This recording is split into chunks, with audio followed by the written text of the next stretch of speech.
A vow forged in betrayal, a friendship shattered by lies, and a secret that will unravel an empire. This is a story of how the deepest betrayals come from the hands you trust the most. Subscribe to our channel and click the like button so you don't miss more thrilling stories like this one. They were the city's golden couple. The tech magnate, a self-made man whose name was synonymous with ruthless success, and his beautiful wife, the woman who seemed to have tamed his wild heart. Their lives were a meticulously curated work of art, full of breathtaking penthouse views, lavish galas, and whispers of envy. But behind the facade of their London paradise, a devastating secret lay hidden. In one heartbreaking moment, the masterpiece would be shattered to pieces, proving that the deepest betrayals often come from the hands you trust the most. This isn't just a story of heartbreak. It's a story of survival, vengeance, and a shocking twist no one saw coming. The air in the penthouse of the Shard, 60 stories up, always smelled of money. It was a crisp, sterile, filtered scent, a mix of the rare orchids he insisted on having and the subtle, expensive perfume that clung to her skin. For the past 3 years, their lives had been an exercise in impeccable optics. Julian Vance, the prodigy of the fintech world, had built an empire from a single brilliant algorithm. He was sharp, impossibly handsome, and possessed a charisma so potent he could bend anyone to his will. In contrast, Eleanor was the quiet masterpiece of his collection. She had met him not in a boardroom, but in a dusty art gallery where she curated an exhibition for up-and-coming artists.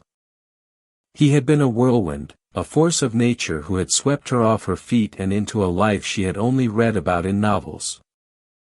She loved him. Or rather, she loved the man he was in the quiet moments. The rare nights when the phones were off, his guard was down, and he would trace the lines on her hand and talk about a future that felt almost normal. Tonight, however, was not one of those nights. It was the annual Vance Industries Gala, an event that required Eleanor to be more an accessory than a wife. She stood beside Julian near the floor-to-ceiling windows, a vision in a sapphire silk gown that matched the audacious diamond necklace the Vance Star, as the press had dubbed it. He had given it to her on their last anniversary. "You look stunning, my dear," Julian whispered, his hand a possessive weight on her lower back.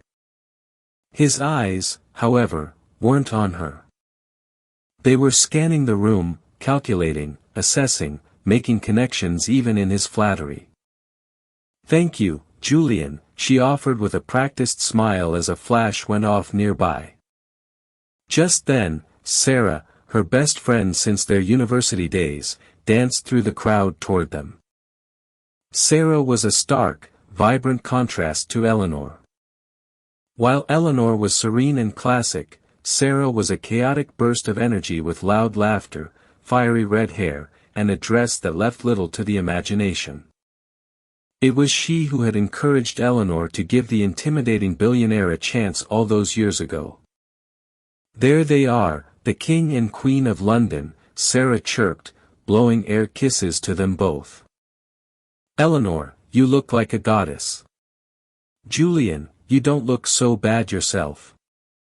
"Sarah, you have no shame," Julian laughed, a genuine, easy laugh that he seemed to reserve just for her. Eleanor felt a familiar, tiny pang. It was a feeling she always dismissed quickly as insecurity. Sarah was family. She was her biggest cheerleader. But sometimes, the way Julian looked at Sarah was with a familiar, unguarded intimacy he rarely showed Eleanor in public. Later that evening, Eleanor found herself cornered by the one Vance family member who never seemed to fit in, Ethan, Julian's younger brother. Where Julian was a supernova, Ethan was a quiet constellation. He was a literature professor at the university with kind, thoughtful eyes and a preference for tweed jackets over designer suits. "Surviving the spectacle?" Ethan asked, handing her a glass of water.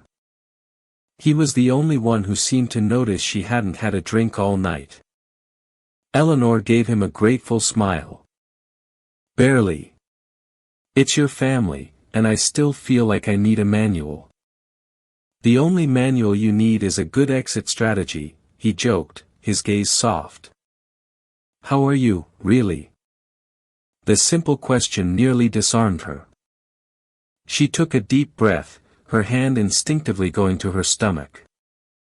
She and Julian had been trying for a baby for the last year, a topic of much private tension and clinically scheduled intimacy.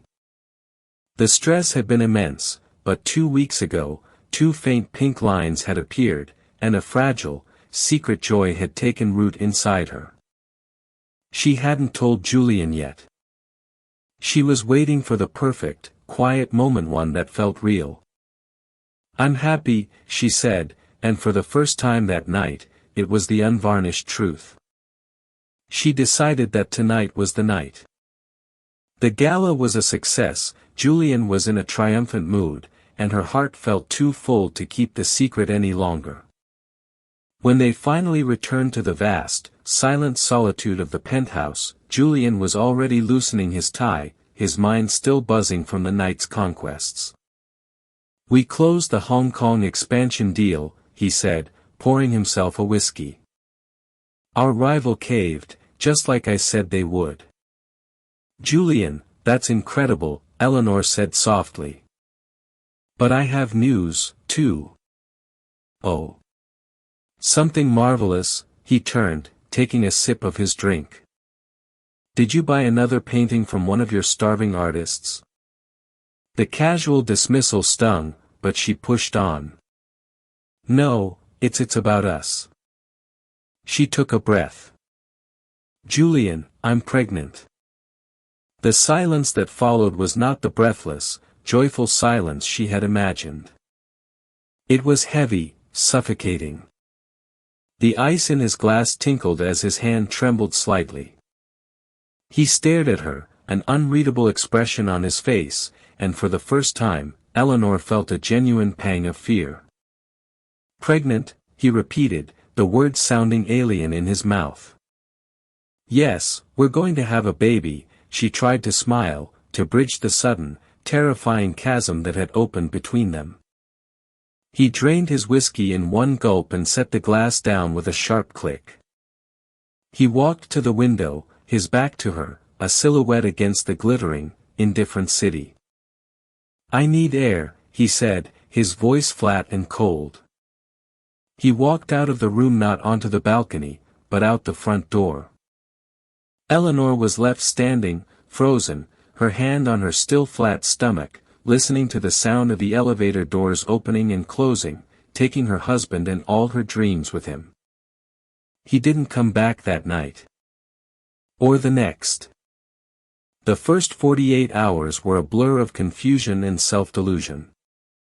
Eleanor told herself he was just overwhelmed. Julian had always been terrified of anything he couldn't control, and a baby was the ultimate variable. He needed space. He would come back. She called his phone, but it went straight to voicemail. She called his assistant, who was polite but evasively firm. Mr. Vance is unavailable. Sarah, of course, was her rock. She was at the penthouse an hour after Eleanor's tearful phone call, bringing with her a tub of ice cream and a torrent of indignation on Eleanor's behalf. He did what? Sarah exclaimed, pacing the marble floor. He just left. After you told him you were pregnant. I swear, Eleanor, I'm going to kill him. The man, with all his billions, has the emotional intelligence of a sea slug. Eleanor sobbed into a cashmere cushion. I don't understand, Sarah. I thought this was what we both wanted. Shoo, honey, it's okay, Sarah hugged her. Men are idiots. Rich men are a special breed of idiot. He's probably holed up in some hotel having a panic attack. Give him a few days. He'll come crawling back, begging for forgiveness. They always do. Sarah's presence was a bomb. She stayed for 2 days, sleeping in the guest room, fielding calls, and managing Eleanor's escalating anxiety. She made tea, drew baths, and cursed Julian's name with a loyalty that felt like a lifeline. On the 3rd day, Eleanor's phone buzzed. It was a text from a number she didn't recognize. "If you want to know where your husband is, go to the Blackwood Hotel. Penthouse B." Eleanor's heart hammered. The Blackwood was a boutique hotel known for its discretion, a place for clandestine meetings and quiet affairs. "Sarah, look at this," she said, her hand trembling as she showed her the phone. Sarah's face hardened. "Don't you dare, Eleanor. It's a trick. Someone is trying to hurt you. Julian is probably at his golf club sulking. But what if he isn't? What if he's in trouble? Then he can use his billions to get himself out of it," Sarah replied with a touch of harshness. "You're pregnant. You need to stay here and rest. I'll go. I'll check it out and give him a piece of my mind if he's there."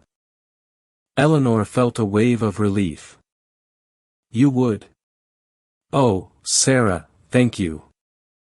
Sarah squeezed her hand. "Of course. That's what best friends are for. Now, you lock the door behind me and don't talk to anyone." Eleanor waited. The minutes stretched into an eternity. An hour passed, then 2.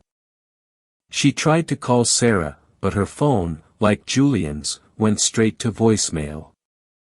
A cold, heavy fear began to pool in her stomach.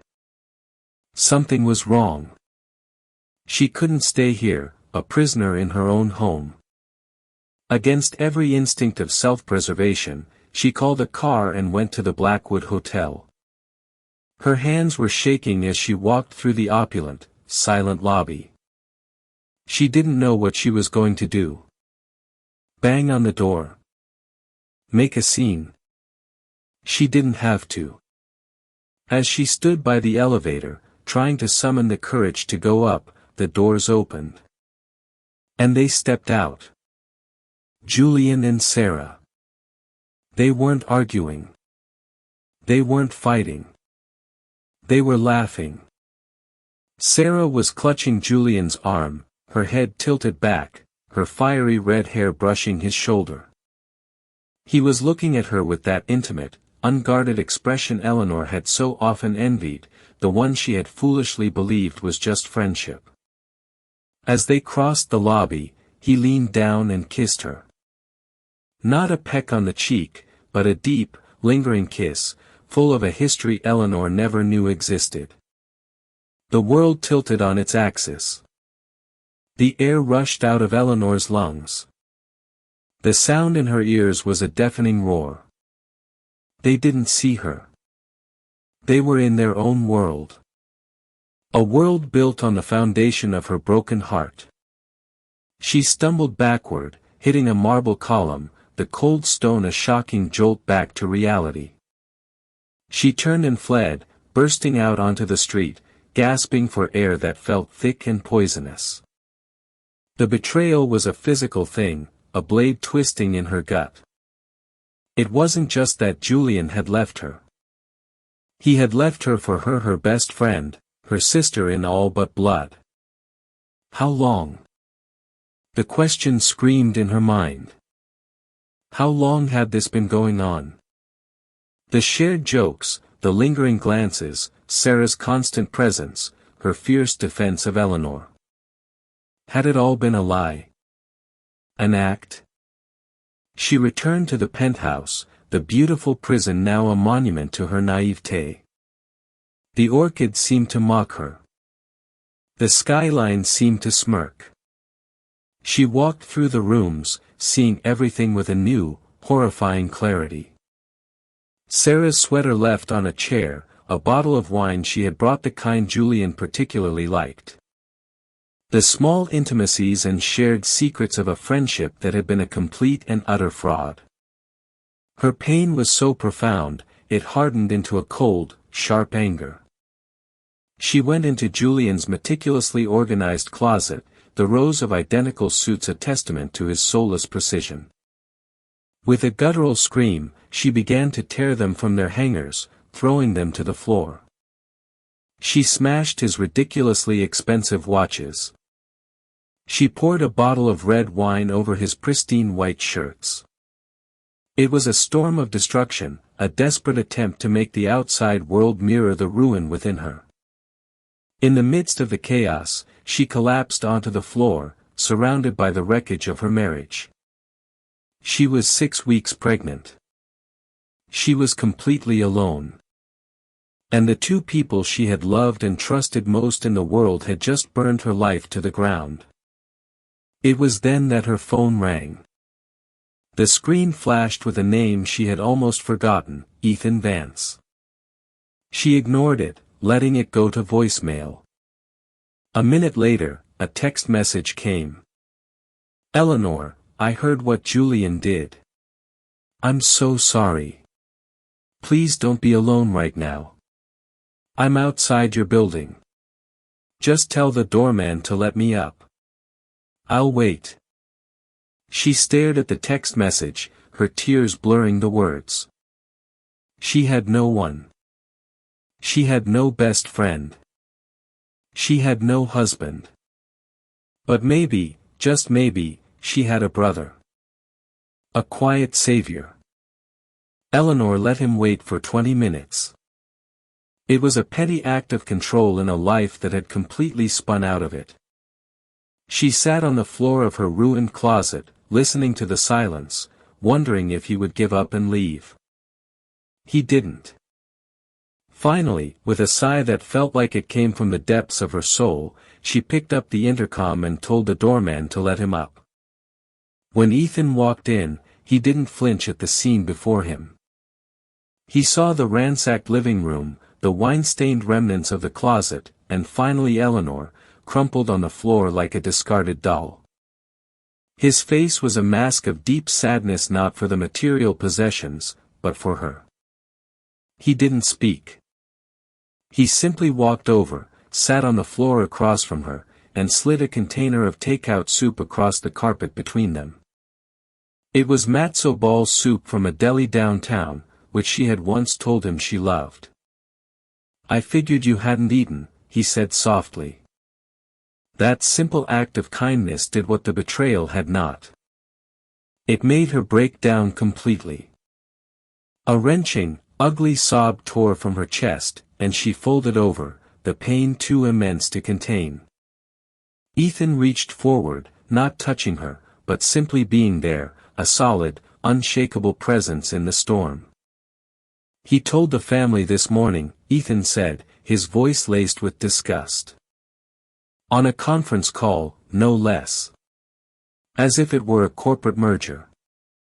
Eleanor and I are separating. I will now be with Sarah. The lawyers will handle the rest." "The lawyers?" Eleanor whispered, her voice raw. "He's divorcing me." "Yes," Ethan's jaw was tight. "And apparently, my mother is more concerned with the stock price of Vance Industries than the fact that her son is a monster." For the next several hours, as the city lights began to sparkle outside, Eleanor talked. She told him everything. The pregnancy announcement, Julian's cold departure, the text message, the hotel. She purged the venom, the words coming out in a torrent of pain and fury. Ethan listened. His quiet attention was a lifeline. He never said, "I told you so," or "I never liked her," though the sentiment was clear in his eyes. Sarah, Eleanor choked on the name. "She was my sister. She was here, Ethan. She held me while I cried about him, knowing she was the reason he had left." "Some people are black holes, Eleanor," Ethan said, his voice heavy.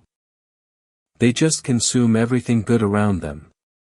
My brother has always been one. It seems he's found his match. In the days that followed, Ethan became her shadow, her protector. Julian's lawyers, a ruthless and efficient firm, began their assault. Formal letters arrived. Her credit cards were cancelled. A formidable man in a suit appeared to inform her that Mr. Vance required her to vacate the penthouse within 30 days. She was being erased. It was Ethan who found her a lawyer, a sharp, empathetic woman who specialized in fighting powerful men. It was he who helped her pack, sorting through the remnants of her life without judgment. He never rushed her, packing her art books and the canvases of her starving artists, with more care than anything else. On a rainy Tuesday, as they were sealing up the last of the boxes, Eleanor sank onto the bare mattress, the only furniture left in the cavernous bedroom. The scale of her new reality was crushing. She was pregnant, jobless, and soon to be in a legal battle with a billionaire who held all the cards. "I can't do this," she whispered, tears silently streaming down her cheeks. "Yes, you can," Ethan said. He took things. He took a building and a bank account. He didn't take your strength. He didn't take your intelligence. And damn it, he didn't take that baby. He pointed at her stomach. "That is yours. And that is everything." The conviction in his voice startled her. He saw a strength in her that she couldn't see in herself. They moved her into a modest two-bedroom apartment downtown that Ethan had found through a university colleague. It was small, the floors creaked, and the view was of a brick wall, but it was safe. It was hers. Ethan helped her unpack, stocking her fridge and assembling a crib. They fell into a comfortable, domestic rhythm. He would come by after his classes, bringing food or just his quiet company. They would eat dinner sitting on the floor because she didn't have a table yet, talking about books, art, and everything but Julian. He made her feel human again. She began to see the man he was, separate from his infamous family. He was brilliant but humble, kind with no agenda. He had his father's intelligence but his mother's heart, a combination the rest of the Vances seemed to view as a weakness. Eleanor saw it as his greatest strength. A dangerous, unfamiliar warmth began to blossom in her chest whenever he was near. About 2 months after the split, on a cold, miserable night, the loneliness became acute. The pregnancy was making her emotional, and the weight of everything was pressing in on her. She called Ethan, her voice thick with tears, not even sure what she wanted. "I'll be there in a moment," he said, without asking questions. He arrived with a bottle of non-alcoholic sparkling cider and 2 glasses. They sat on her new sofa, the silence thick with unspoken emotions. "Thank you, Ethan," she said, looking at him, really looking at him. "I don't know what I would have done without you." "You would have been fine," he said, his eyes searching hers. "You are the strongest person I know." "No, I'm not. I'm a mess. I'm a charity case living off my brother-in-law's kindness."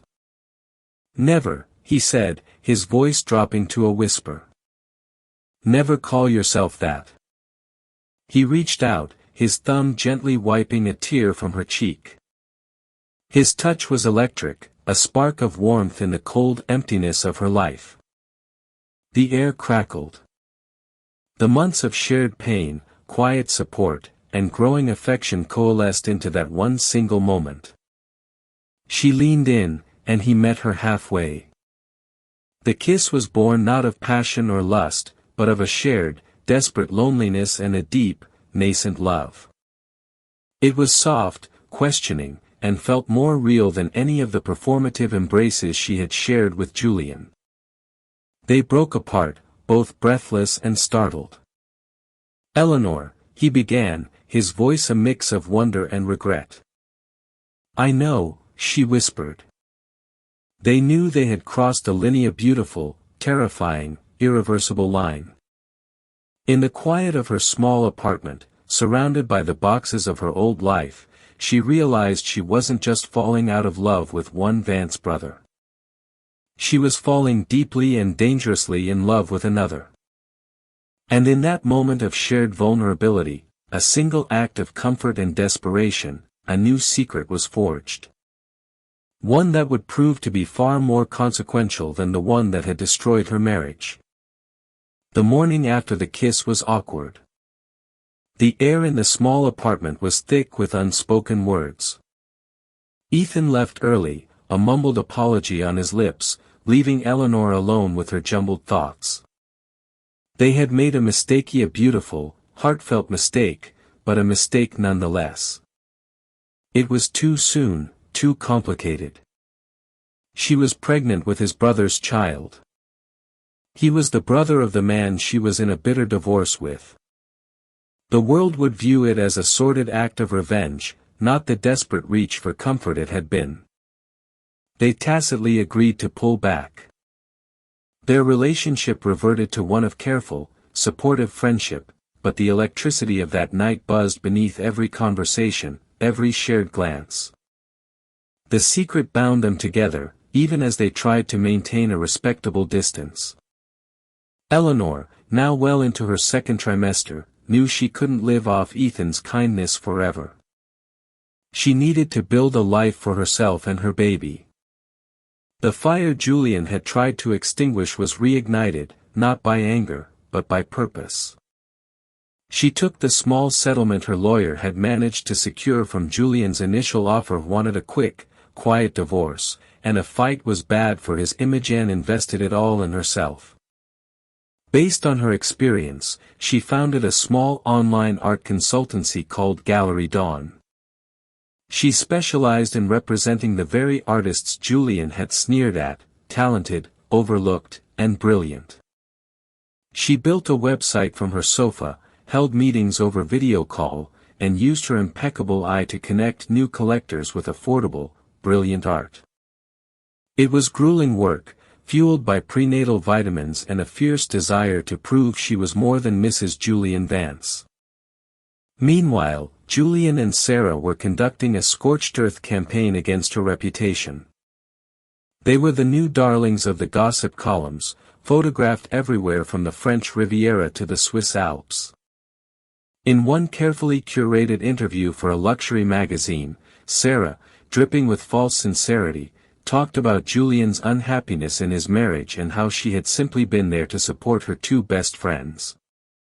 The implication was clear: Eleanor was unstable, cold, and had driven her husband away. Julian, for his part, played the reluctant victim of a loveless marriage who was finally finding happiness. The stories hurt, but they also fueled Eleanor's determination. Every glossy article about them was another shovel of coal in the furnace of her ambition. Ethan was her silent partner in this struggle.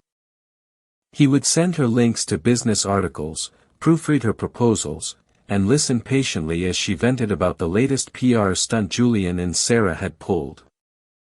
As her belly grew, so did her business. She made her first big sale, a series of hauntingly beautiful paintings by a young artist to a well-known hotelier. The commission was more money than she had ever made on her own. It was a victory that tasted sweeter than any of Julian's diamonds. The pregnancy wasn't easy. The stress of the divorce, the long hours, and the emotional turmoil took their toll. There were scares with high blood pressure, a false alarm that sent her rushing to the hospital in a panic. And through it all, Ethan was there. It was he who drove her to doctor's appointments, who assembled the ridiculously complicated baby furniture, who sat with her in the emergency room holding her hand and telling terrible jokes until she smiled. He never overstepped, never mentioned the kiss. But his devotion was a silent, powerful declaration. He was in this with her, no matter what. He was falling in love not with the idea of her, but with the reality of her, a tired, stressed, and fiercely independent woman building a new life from the ground up. One afternoon, when she was nearly 8 months pregnant, Ethan arrived to find her weeping over a legal letter. Julian was petitioning for extensive, predefined custody rights for the child upon birth. "He wants 50-50 custody," she sobbed, the paper trembling in her hand. "He wants to name the baby Julian Vance Jr. He wants to dictate his schooling, his vacations. He hasn't asked me once how I'm feeling or if the baby is healthy. It's just another acquisition for him, another asset for the Vance empire." Ethan read the letter, his face turning to stone. "He won't have this child, Eleanor. I won't let him. How can you stop him? He's the father. He has every right." The look on Ethan's face was of a pain so profound it silenced her. "Some rights aren't earned by biology," he said, his voice low and intense. "They're earned by showing up, by caring, by loving. He's done none of that. The last month was a siege." Julian's lawyers grew more aggressive, demanding updates on her health, insisting on being notified the moment she went into labor. He was trying to control the narrative, to position himself as the concerned father. Eleanor, with Ethan's unwavering support, went dark. She changed her phone number. She communicated only through her lawyer. She focused on the life growing inside her, a life she would protect with the fierceness of a lioness. The night her water broke, it was a dark, stormy Tuesday. She called the 2 numbers on her emergency contacts, her doctor and Ethan. He was there in 15 minutes, his face pale with worry, but his hands steady as he helped her down the stairs and into a taxi. In the sterile white hospital room, as the contractions grew in intensity, the noise of the outside world faded away. There was no Julian, no Sarah, no lawyers. There was only the primal, overwhelming task of bringing her son into the world. And Ethan was there, holding her hand, wiping her brow, his voice a constant, reassuring presence in the storm of her pain. He was her anchor, her partner in the truest sense of the word. As dawn broke over the city, after 18 hours of grueling labor, Eleanor gave birth to a beautiful, healthy baby boy. He had a shock of dark hair and a surprisingly strong cry. When the nurse placed the baby on her chest, Eleanor wept, not from pain or sadness, but from a love so fierce and absolute that it eclipsed everything else. She looked at Ethan, his face streaked with his own tears. He looked at the baby, then at her, and his smile was the most beautiful thing she had ever seen. "He's perfect, Eleanor," he whispered. "What is his name?" She looked at her son. Her son, who had been conceived in a cold, loveless marriage but carried through a season of unexpected love and support. She thought of Julian's arrogant demand to name him Julian Jr. A small, triumphant smile touched her lips. "His name," she said, her voice clear and strong, "is Oliver. Oliver James. And his last name is my maiden name. He's Oliver James Soulless." In that moment, she wasn't just a mother. She was free. The first 72 hours of Oliver's life were a sacred, quiet bubble, a world unto itself. The chaotic symphony of the city, the lingering trauma of the last 9 months, the looming legal battles, all of it faded into a muted background hum. Eleanor's universe had contracted to the size of the hospital bed, to the warmth of her son's tiny body against her chest, to the soft, milky scent of his skin. She studied every perfect detail of his face, the impossibly long lashes that rested on his chubby cheeks, the way his tiny fingers instinctively curled around hers, the tuft of dark hair as soft as silk. This was Oliver James Soulless, and he was a miracle. Ethan was the gentle guardian of her peace. He moved with a quiet reverence, a man in awe. He seemed to understand that this fragile new world was not his to enter, but to protect. He acted as a gatekeeper, intercepting the ostentatious, PR-driven floral arrangements that began arriving from Julian Vance's office and politely but firmly turning away the well-meaning but intrusive hospital social liaison. He brought Eleanor Real food, strong coffee, and Gossip magazine small comforts that felt like monumental acts of love. When he held Oliver for the first time, his big, capable hands looking almost comical holding such a small being, Eleanor saw a look of such profound, unguarded tenderness on his face it made her heart ache with a beautiful, complicated pain. Their unspoken secret, the kiss that had changed everything, floated between them not as a source of tension, but as a shared, invisible thread connecting all three of them. But they both knew the bubble was fragile, destined to burst. The afternoon they were scheduled to be discharged, as Eleanor was carefully dressing Oliver in a soft, simple onesie, a shadow fell over the doorway. It was not a knock. It was an arrival. Julian Vance was there, a figure of such jarring perfection he seemed to absorb all the warmth and air from the room.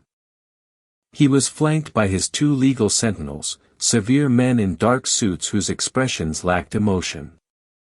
And behind them, a nervous ghost clinging to the edge of the scene, was Sarah. Her expensive dress seemed ill-fitting, her makeup a fragile mask over her anxiety. "Eleanor," Julian began, his voice a smooth, polished stone of condescension. He didn't look at her, his eyes immediately trying to locate the baby. "I was told there had been complications with the labor. A simple courtesy call from my brother was apparently too much to ask." Eleanor's arms tightened instinctively around Oliver, her body forming a protective shield. Every maternal instinct screamed at her to flee, to hide her son from this man's contaminating presence. Ethan, who had been packing Eleanor's bag, instantly straightened, his entire posture shifting from relaxed to rigid.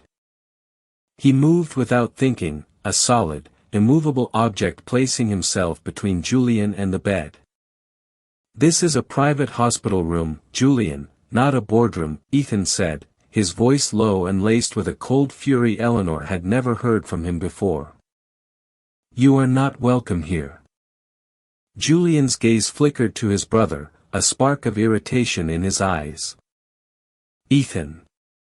Still playing the white knight for lost causes, I see. Move aside. I am here to see my son." He made to move around Ethan, his focus unshakable, like a predator locking onto its prey. It was then that Sarah's voice, thin and reedy, cut through the tension. "He's so small, Julian," she murmured, a statement of such obvious and hollow sentiment that it was almost pathetic. She was trying to play her part, the supportive partner, but her heart was clearly not in it. "You have no son here," Eleanor's voice cut the air, louder than she expected, fueled by a rush of pure adrenaline. "You forfeited that right 9 months ago. This is my son." A smug, arrogant smile played on Julian's lips. "Oh, don't be so melodramatic, Eleanor. It doesn't suit you. I am here to do the right thing. To be the bigger person. I am here to give him my name. The Vance name. A name that will ensure he will never want for anything." "He doesn't need your name," Ethan replied, his jaw tight. "He has a mother who loves him. That's more than you can say." The dart hit its mark. Julian's face darkened, the slick facade cracking for a second. "This conversation doesn't involve you, little brother. This is between her and me." He turned his formidable attention back to Eleanor. "I am his father. It is a biological fact. I have rights, and I have come to see him." "No," Eleanor said again, the single word a declaration of war. Julian's legendary temper, always simmering just beneath his cool exterior, finally boiled over. The control was gone. "Don't be ridiculous. I am not asking you, Eleanor, I am telling you. I want a paternity test. We will get everything made official right now. Get the papers in order and put an end to any of your sentimental games." His arrogance was a physical force, pressing down on her. He had not a single doubt. The test, for him, was not a search for truth, but a legal stamp of formality to confirm his ownership of this new asset. He would frame the certificate, another trophy for his collection. And in that moment, seeing the smug certainty on his face and the flash of absolute terror in Ethan's eyes, Eleanor saw her path with a blinding clarity. She had been on the defensive for 9 long months, absorbing his blows, reacting to his moves. No more. The secret she and Ethan had held, the one she carried with a mix of shame and hope, was not a weakness. It was a trump card. And Julian, in his arrogance, was demanding that she play it. A deep, almost preternatural calm came over her. She took a deep breath, exhaling slowly, meeting Julian's furious gaze with an unnerving placidity. "A paternity test," she repeated, her voice even and measured. "Are you absolutely sure that's what you want, Julian?" "Of course, I'm sure," he sneered, misinterpreting her calm as a sign of imminent surrender. "Let's get this over with." "Fine," Eleanor stated, her voice as cold and sharp as ice. "But on my terms. We do it now, with a technician from the hospital lab. And we all stay in this room until the results are in. You, me, Sarah, Ethan, your lawyers can all be witnesses. We will have the hospital's head of obstetrics deliver the results personally. A sworn statement. No games, Julian. Just like you said. Just the unvarnished truth. Can you handle that?" Confident in the outcome, Julian nodded his head, a brusque, dismissive gesture. "Whatever it takes." The next hour was an agonizing masterclass in tension. A lab tech, her face a neutral mask, came and went, taking a soft cheek swab from a sleeping Oliver and a peremptory one from Julian. The 6 of them sat in the cramped, sterile room, trapped in a suffocating silence. The only sounds were the soft hum of the hospital machinery and Oliver's gentle breathing. Julian paced like a caged tiger, checking his Philippe Patek every few minutes. Sarah sat hunched in a chair, her face pale, looking physically ill. Ethan was by Eleanor's side, a silent, unmoving sentinel. He put his hand on her shoulder, a gesture of blind faith. He had no idea what she was planning, but he trusted her completely. Finally, the door opened. Dr. Albright, the head of the maternity ward, walked in. She was a stern, no-nonsense woman in her 50s, and she held a single, sealed manila envelope. Julian's lawyers straightened their ties, getting into position like runners at a starting block. "I have the results of the paternal DNA comparison for the child, Oliver James Solis," Dr. Albright announced, her voice formal and devoid of inflection as she broke the seal. Julian smiled. It was a smile of pure, unadulterated triumph, the smile of a man who had never lost a battle that truly mattered to him. "And," he asked, the word dripping with impatience. Dr. Albright scanned the document in her hand. She looked up, her gaze bypassing Julian completely and landing squarely on Eleanor. A flash of something unreadable startled respect, maybe even a hint of complicity shone in her eyes before her professional mask settled back into place. She cleared her throat, letting the silence stretch, drawing out the moment. "Based on the analysis performed," she began, her voice ringing with clinical authority, the probability of paternity for the presumptive father, Mr. Julian Vance, is. She paused for a single, devastating heartbeat. 0%. The words dropped into the silent room like stones into a perfectly still pond, their ripples spreading in devastating waves. Sarah let out a choked gasp, her hand flying to her mouth. Julian's triumphant smile froze, then it cracked and shattered, replaced by a mask of absolute disbelief. "What?" he stammered, the sound a strange, pathetic squeak. "That's impossible. It's a mistake. Run the test again." "The test has a 99.9% accuracy rate, Mr. Vance," Dr. Albright stated flatly, her expression unyielding. "There is no mistake. You are not this child's father." Julian's head whipped toward Eleanor, his face a maelstrom of confusion, transforming into a pure, unhinged rage. "What is this? What kind of trick are you playing?" His voice began to rise, echoing in the small space. "Who is it? Who is the father?" he roared, the sound bouncing off the sterile walls.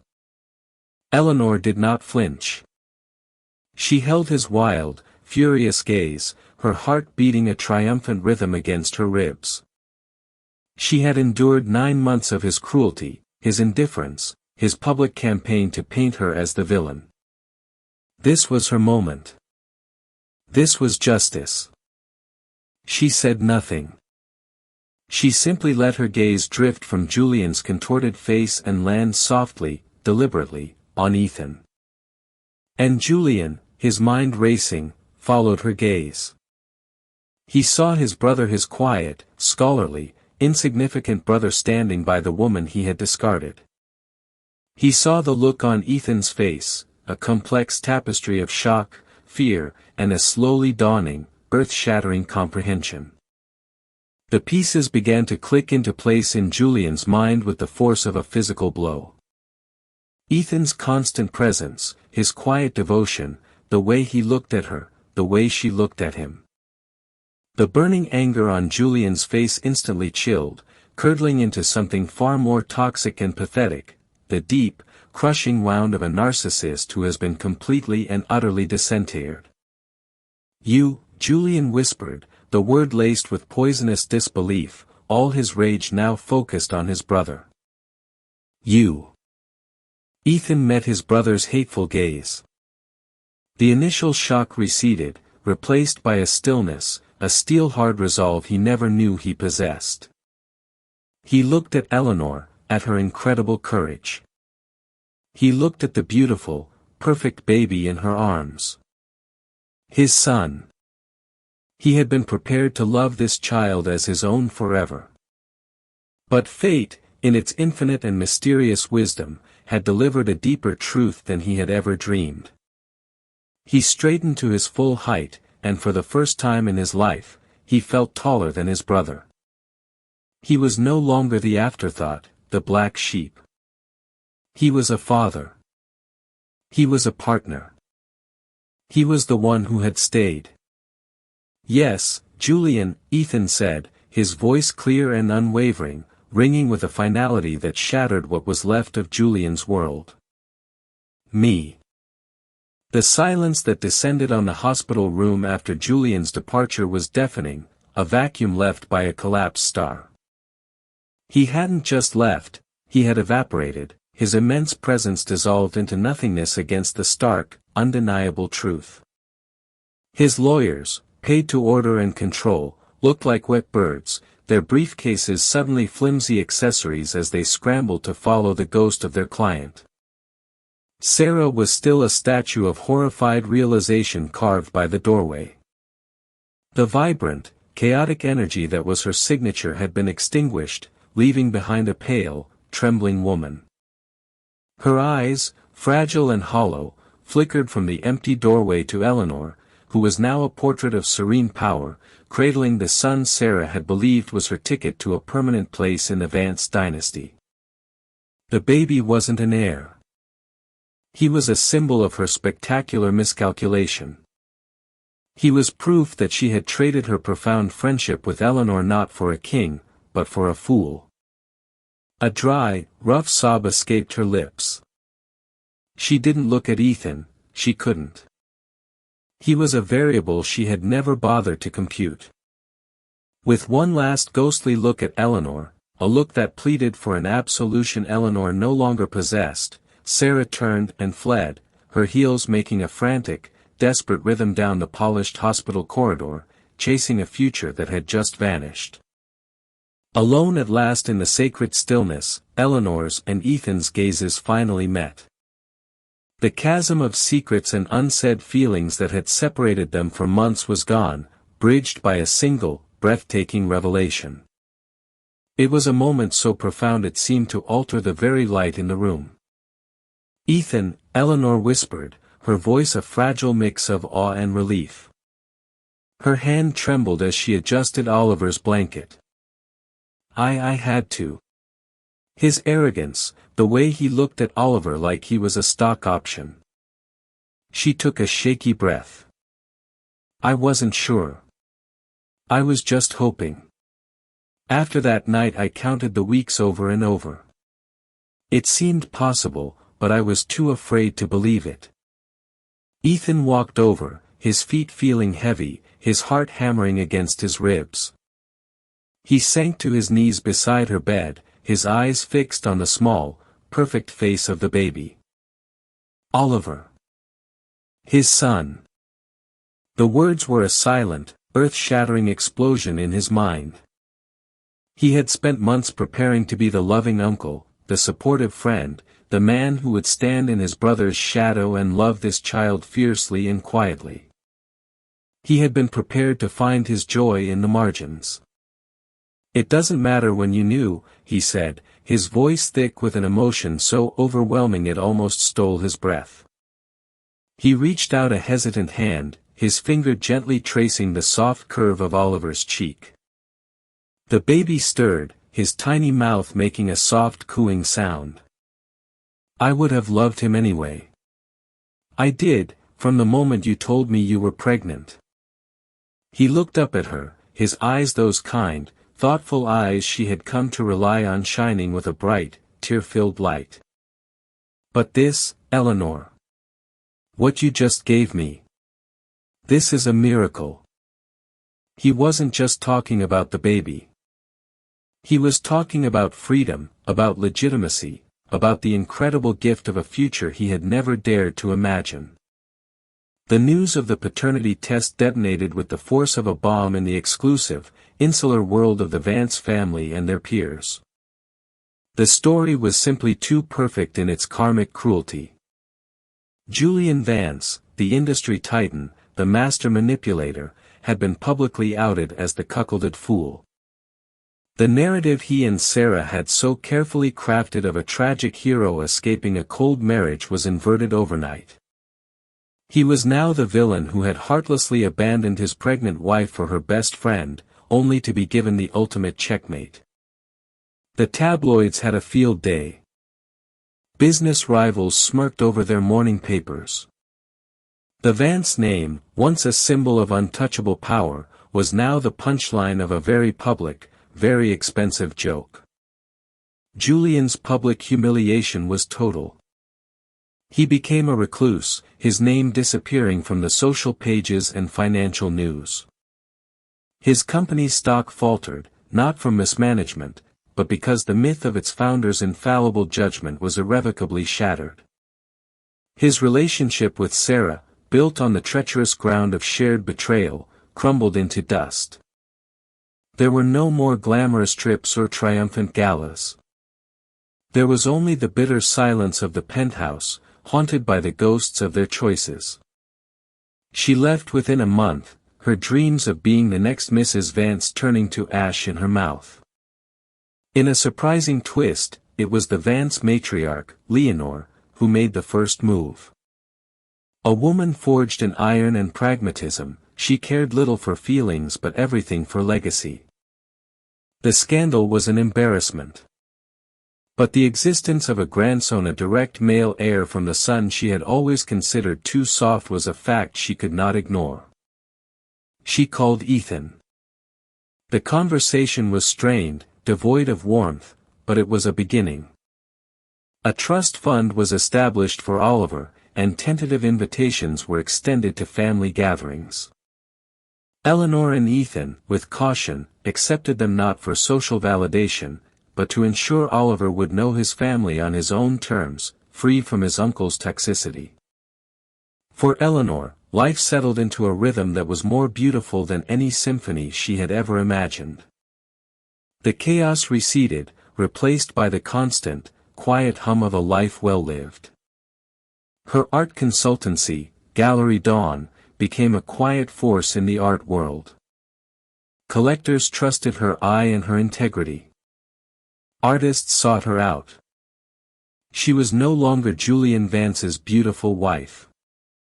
She was Eleanor Solis, a name she had reclaimed, a name that stood for taste, resilience, and success earned through passion and hard work.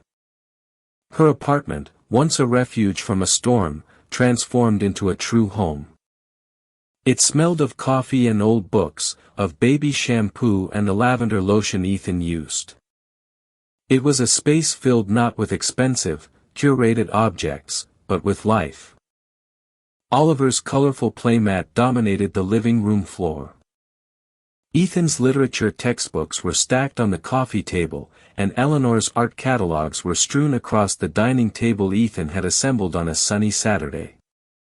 Their love story unfolded not in grand gestures, but in the small, sacred moments of everyday life. It was in the way he would take Oliver in the morning so she could sleep for an extra hour. It was in the way she would bring him a cup of tea, just the way he liked it, when he was grading papers late at night. It was a partnership forged in the crucible of crisis, now tempered into a bond of deep respect and enduring love. They were two survivors who had found their harbor in each other.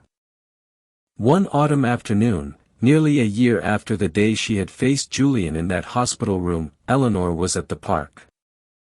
The leaves were a riot of gold and red, and Oliver's squeals of delight rang out on the air as she pushed him on the swings. Ethan came up behind her, his familiar warmth a comforting presence before his arms circled her waist. He rested his chin on her shoulder, and together they watched their son soar. "Do you ever think about all of it?" Eleanor asked, her voice a soft murmur against the backdrop of the park. "The penthouse seems like a different lifetime, like a story I read about someone else." Ethan was silent for a long moment, his gaze fixed on the pure, unadulterated joy on his son's face. "I think about the man I was," he admitted, his voice low and thoughtful. "The quiet professor, always on the sidelines of my own family's drama. I never thought a life like this was possible for me." He tightened his embrace, pulling her closer. "Everything that happened, Eleanor, every terrible, painful moment, it was just the long and complicated road that led me right here, to this park, with you and with our son." He turned his head and gave her a soft kiss on the temple. "It led me home. And I wouldn't change a single step of the journey." Eleanor leaned into his solid body, a slow, genuine smile spreading across her face. The ghosts of the past were finally gone, banished by the bright, warm light of the present. The gilded cage was a distant memory. This, right here, was real life. This was freedom. This was a love story richer than any fortune, a family built from the ashes, stronger and more precious than anything she had ever dreamed. Their story is a testament that true empires aren't built on ruthless success, but on unwavering love. If their journey from heartbreak to happiness moved you, show your support by clicking the like button. And don't forget to subscribe for more stories that celebrate resilience, justice, and the power of a love that is more precious than gold.